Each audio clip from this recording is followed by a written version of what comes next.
Pakistan cricket జట్టు పరిస్థితి ప్రస్తుతం అగమ్యగోచరంగా మారింది. టీ20 ప్రపంచ కప్ 2026లో గ్రూప్ దశలోనే నిష్క్రమించిన పాకిస్తాన్ మరోసారి ఘోర పరాభవాన్ని మూటగట్టుకుంది. కనీసం బంగ్లాదేశ్ పర్యటనలోనైనా తన పరువు నిలబెట్టుకుంటుందని ఆశించిన పాక్ అభిమానులకు తీవ్ర నిరాశ ఎదురైంది. 3 వన్డేల సిరీస్లో భాగంగా జరిగిన నిర్ణయాత్మక 3వ వన్డేలో బంగ్లాదేశ్ చేతిలో 11 పరుగుల తేడాతో ఓడిపోవడమే కాకుండా సిరీస్ను 2-1తో కోల్పోయింది. ఈ పరాజయం పాకిస్తాన్ క్రికెట్ ప్రపంచంలో పెద్ద దుమారాన్ని రేపుతోంది.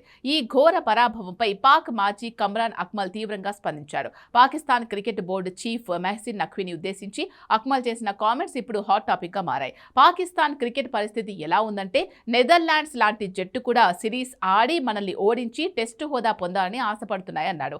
మైదానంలో మ్యాచ్లు గెలవలేనప్పుడు ఇక ఐసీసీ ట్రోఫీలను దొంగలించి ఇంటికి తెచ్చుకుంటారా అంటూ కమ్రాన్ అక్మల్ ఎద్దేవా చేశాడు. గతంలో ఆసియా కప్ విజేతగా నిలిచిన భారత్ మెహసిన్ నఖ్వీ చేతుల మీదుగా ట్రోఫీ తీసుకోవడానికి నిరాకరించినప్పుడు ఆయన ఆ ట్రోఫీని తన కార్యాలయానికి తీసుకెళ్లారు అనే ఆరోపణల నేపథ్యంలో అక్మల్ ఈ దొంగతనం కామెంట్స్ చేశాడు. చివరి వన్డేలో మొదట బ్యాటింగ్ కు దిగిన బంగ్లాదేశ్ 50 ఓవర్లలో 5 వికెట్ల నష్టానికి 290 పరుగులు చేసింది.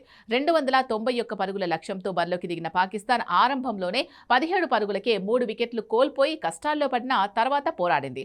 చివరి 2 ఓవర్లలో 28 పరుగులు కావాల్సిన దశలో షాహీన్ అఫ్రిది 2 సిక్సర్లు బాదాడు. అయితే ఆఖరి ఓవర్లో రిషాద్ హుస్సేన్ బౌలింగ్ లో షాహీన్ అఫ్రిది స్టంప్ అవుట్ అవడంతో పాక్ 279 పరుగుల వద్ద నిలిచిపోయింది.